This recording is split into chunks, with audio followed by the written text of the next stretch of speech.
ان تخفوا ما في صدوركم او تبدوه يعلمه الله. زموږ او ستاسې په زړه کې چې کوم خبرې دي، کوم رازونه دي، کوم هغه پټې خبرې دي، دا ټول الله ته معلوم دي.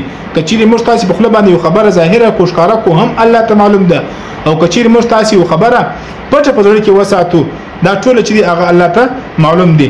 ويعلم ما في السماوات وما في الارض، او کم شان چې په اسمانونو کې دي، کم شان چې په مځکو کې دي، ټول علم چې دی هغه الله تستا. خپل زړه به هغه د کینو، حسد، د منافقت نه بچ دی هغه پاک ساتو.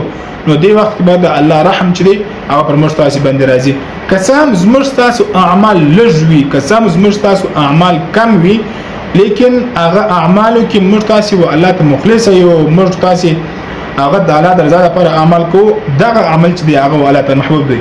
کچېرې ته هر شپه سل واری درود شریف ووایي، او بیا دغه بعد د قرآن تلاوت وکړي، او د ورځې د روژه وي، او حج او عمرې کوي، لیکن په هغه کې اخلاص نه وي. په هغه کې دغه ته چې کوم اعمال کوي تی دې لپاره کوي چې یو څوک ماته غټ سړی ووایي، یو څوک ماته ښه بزرګ ووایي، یو څوک ماته ښه عالم ووایي، چې یو څوک دا ووایي چې دا ډېر بزرګ انسان دی او دا ډېر نیک انسان دی. هر څومره نیک اعمال وکړه چې تر څو پورې په دې نیک اعمالو کې اخلاص نه وي، دا یو عمل هم الله ته محبوب نه دی، یو عمل هم الله ته قبول نه دی.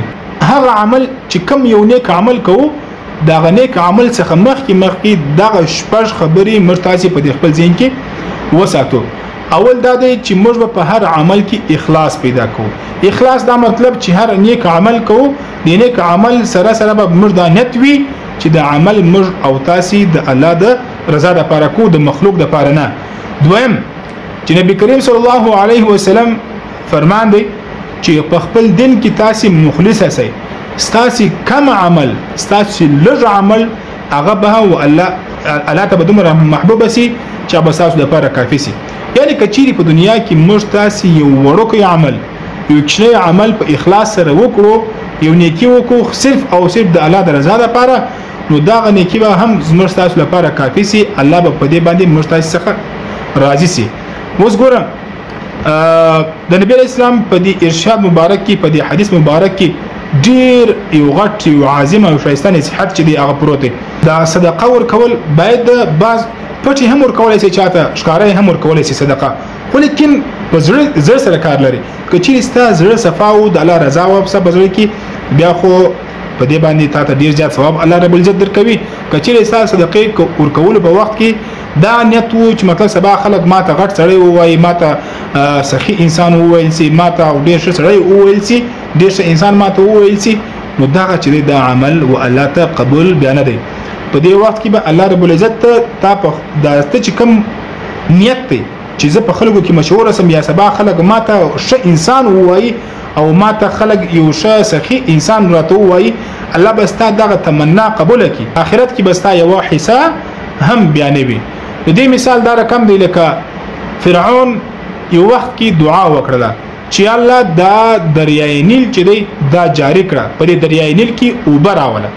نو الله رب العزت د فرعون دا دعا قبول کړه، حالانکه فرعون دا د الله دشمنو، فرعون د الله په مقابله کې د خدای دعوه کړې و. فرعون دا ویلو چې انا ربکم الاعلى، زه د ټولو څخه غټ رب یم، د خدای دعوه کړې و. چې کله الله رب العزت د دعا قبول کړه، په دې وجه سره چې د دنیا کې ونه کې کړي و، د نیکی بدله الله رب العزت په دنیا کې ولر ورکړه. په دې وجه باندې چې په آخرت کې بیا د یو حساب پاتې نشي، په آخرت کې بیا د یو حساب پاتې نشي. الله رب العزت څخه بس سوال دا کوي چې پروردګاره موږ ته د خپل ګناهونو معافي په دنیا کې وکړه، او موږ په آخرت کې په خپل نیکو بندگانو کې شامل کړه. انس رضی الله عنه څخه روایت دی چې رسول الله صلی الله علیه وسلم فرمایي وای کچيري یو انسان داسې وي نیک اعمال کوي، په دې نیک اعمالو کې د مخلص وي.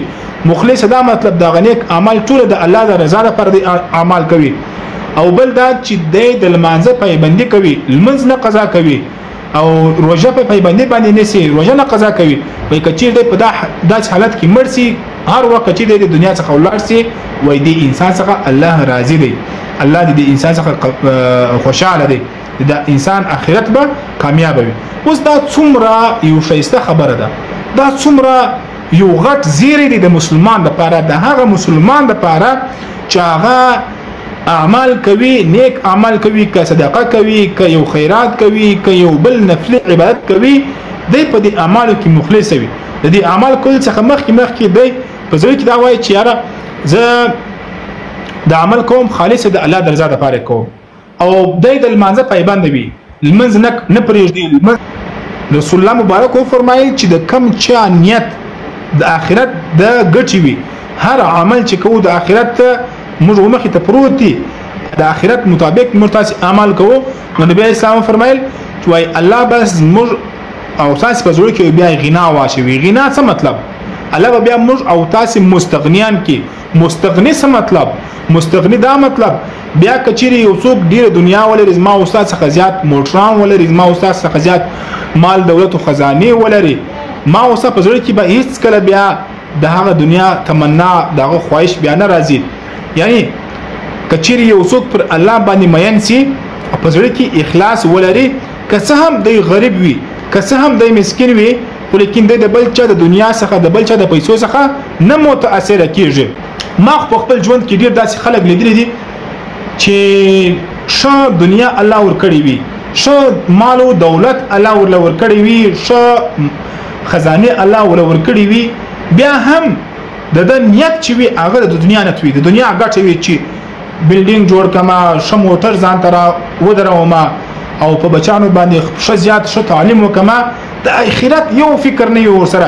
کچېرې یو عالم بیان کوي، دی عالم سکیپ کوي، عالم ته وخت نه ورکوي، یو د دین او خبرو ته وخت نه ورکوي، او بالکل آخرت هیر کړی وي، قرآن ته وخت نه ورکوي، احادیث ته وخت نه ورکوي، د الله احکاماتو ته، مسجد ته وخت نه ورکوي، نو الله رب العزت به د مخ ته فقیری راولي.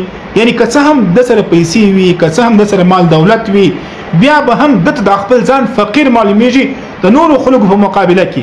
یعنی که چیرې ما سره ډېرې پیسې او زه دا فکر کوم چې یاره پلانکي سره ډېرې دي، نو ما د ځان د هغه په مناسبت کې د هغه مقابله کې فقیر معلومیږي، دغه فقر او دغه فقیری به الله رب العزت د مخې ته چې دی هغه راولي. چې کوم څوک چې کوي، چې کوم څوک د دنیا طلب وي، آخرت هېر کړی وي، آخرت شاته غورځولی وي، په دنیا کې هر څه اعمال چې کوي د دنیا لپاره کوي، آخرت بالکل هېر کړی وي، الله رب العزت به اوله سزا په دنیا کې دا ولر ورکړي چې د مخې د فقیری الله راولي، او د دنیا یو کار به هم نه جوړیږي.